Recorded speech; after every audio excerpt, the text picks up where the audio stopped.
ផ្លូវចិត្តយើងវារងឥទ្ធិពលពីរបៀបគិតសំតិចម្ដងឧទាហរណ៍ថាបើអ្នកនឹងចូលចិត្តតូចចិត្តអន់ចិត្តខឹងម្លឹកម្លើកមួម៉ៅនឹងអ្នកនេះនឹងអ្នកនោះមិនចេះចប់មិនចេះហើយអានឹងអាចមានបញ្ហាពីដំបូងឡើយដូចអត់អីទេប៉ុន្តែយូរទៅចិត្តរបស់យើងវាខ្សោយ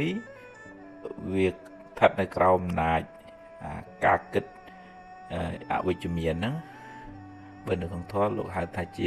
អយោនិសោមនសិការៈការធ្វើទុកក្នុងចិត្តខុសទំនងយូរទៅវាធ្វើឲ្យយើងអត់មាន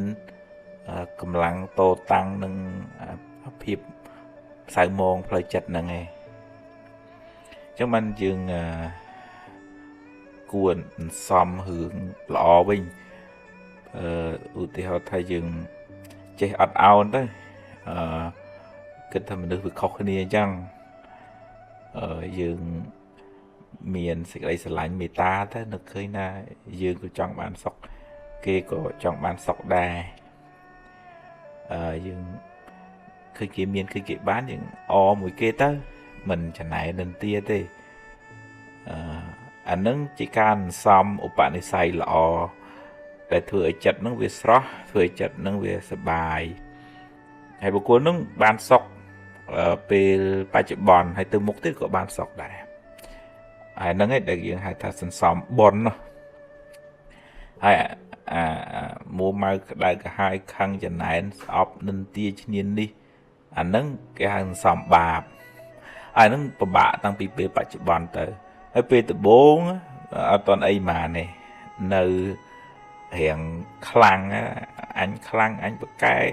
អញជីអញជន់អញជេរអញអីគេចឹងទៅប៉ុន្តែដល់ពេលយូរទៅដេកមិនលក់បក់មិនលហើយមួម៉ៅក្តៅក្រហាយតបប្រមល់ទួលពធោកើតទៅជាជំងឺផ្លូវចិត្ត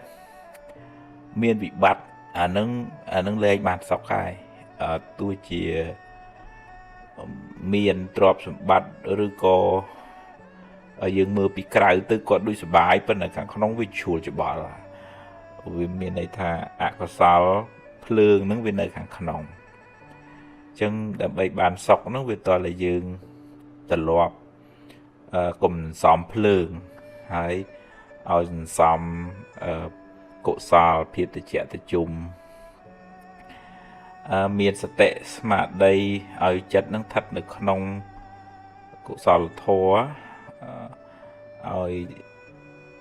នឹកដល់គុណពុកគុណម្ដាយគុណប្រតនត្រ័យនឹកដល់អ្នកដតីក៏សម្លឹងឃើញគេជាកន្លែងល្អរបស់គេផងកុំឲ្យមើលតែឃើញគេអាក្រក់ហើយមានពេលស្ដាប់ធម៌ធ្វើសមាធិនមស្ការបូជាផ្កាប្រតនត្រ័យធ្វើចិត្តឲ្យត្រជាក់ឲ្យល្អមកជាមួយអ្នកក្បែរខាងកូនចៅប្តីប្រពន្ធនឹងមិនទឹះមិនតែងពេកអាហ្នឹងយើងបានសុខដោយសារយើងសម្បូរទ្រព្យខាងក្នុងជាកុសលធម៌ភាពត្រជាក់ត្រជុំយើងអត់សូវសន្សំភ្លើងភាពក្តៅក្រហាយក្នុងចិត្តទេអាហ្នឹងបានយើងមានសេចក្តីសុខក្នុងជីវិត